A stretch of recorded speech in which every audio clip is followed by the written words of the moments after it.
Vamos falar sobre classificação de software. Inicialmente, nós poderíamos avaliar a classificação de software interpretando ele numa categoria chamada software básico e outro que é o software aplicativo. Vamos conceituar primeiro o software básico. Qual é o significado de software básico? Software básico, ele tem como princípio subsidiar os demais softwares, como também a comunicação com o hardware. Quando nós estudamos assuntos relacionados à tecnologia da informação, passa a ser imprescindível compreender essa classificação de acordo com o quê? O porquê que eu preciso de um software que seja básico ou aplicativo. O software básico, como um grande exemplo, um software que forneça subsídio à comunicação com o hardware e com o usuário. São os sistemas operacionais. Os sistemas operacionais eles têm uma função de tanto gerenciar e coordenar as ações com os demais componentes do hardware, como permitir também o quê? A conexão desse hardware com uma camada acima dela, que são o quê?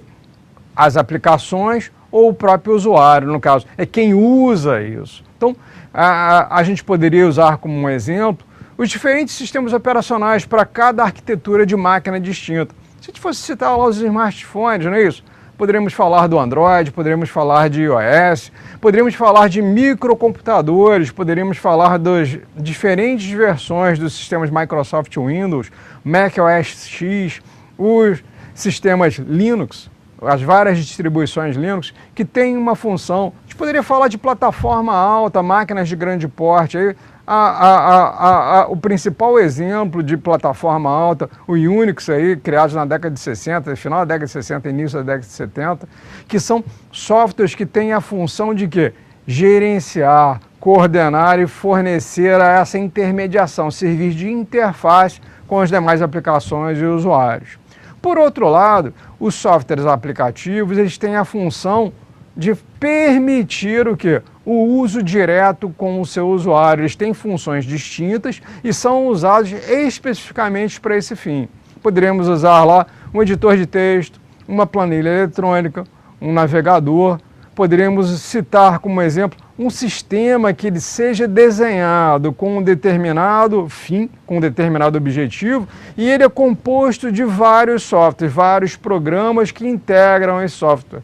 Hoje, quando nós usamos como um smartphone como exemplo, a gente poderia falar, eu vou instalar um app no meu smartphone. App significaria o quê? O aplicativo, o software que tem aquele fim. Um aplicativo GPS, um aplicativo de e-mail, um aplicativo de message, um aplicativo de visualização de vídeos, um aplicativo de leitura e edição de imagem. Você tem funções específicas para isso. Então, por um lado, a gente tem o software tido como básico, que ele fornece a base para os demais softwares. Os softwares aplicativos que são vinculados diretos com o seu usuário final.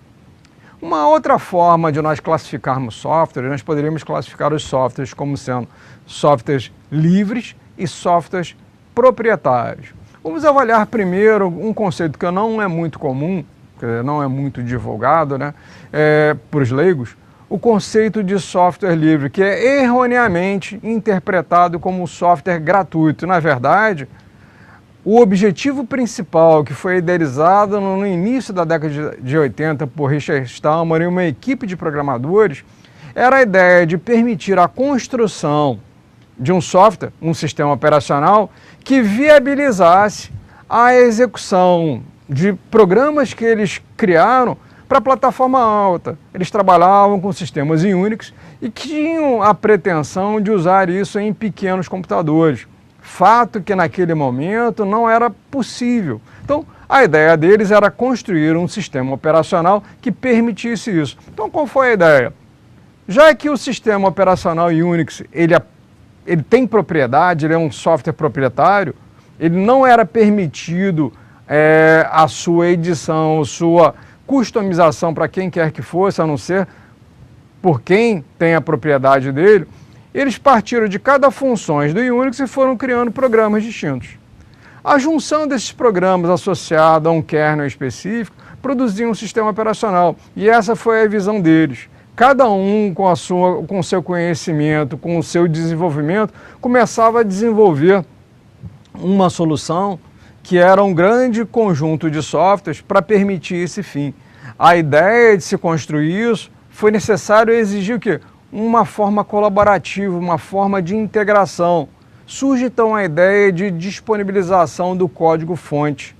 A disponibilização do código-fonte para que outros desenvolvedores pudessem identificar o que foi construído para que você pudesse expandir o seu uso ou até fazer correções de erros. A partir daquele momento, era uma filosofia e isso tomou uma forma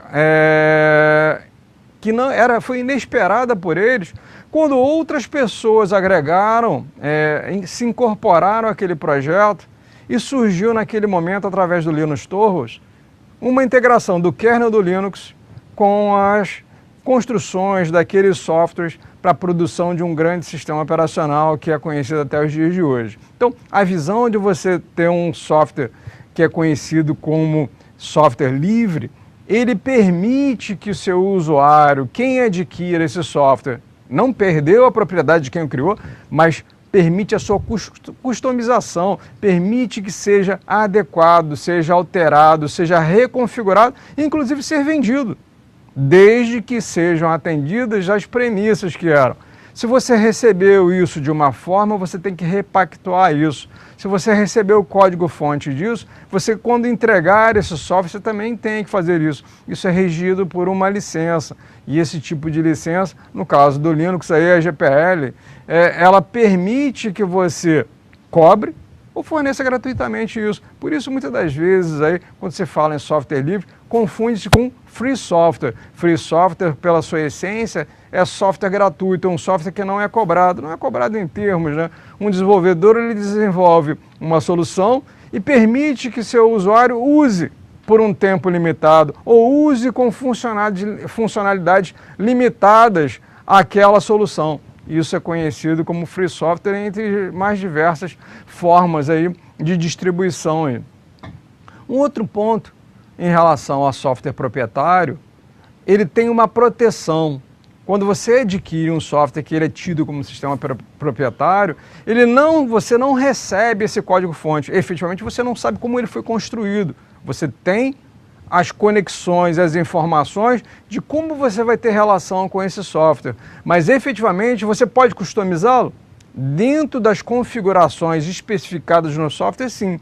Mas você não pode entrar no código e recompilar aquele código novamente. Então, a forma de você estruturar isso, você permitiria tanto que o sistema operacional ele tenha a sua propriedade, como ele também tem uma proteção, ele não deixa que aquilo seja visualizado, visível a outros que venham a adquirir esse software.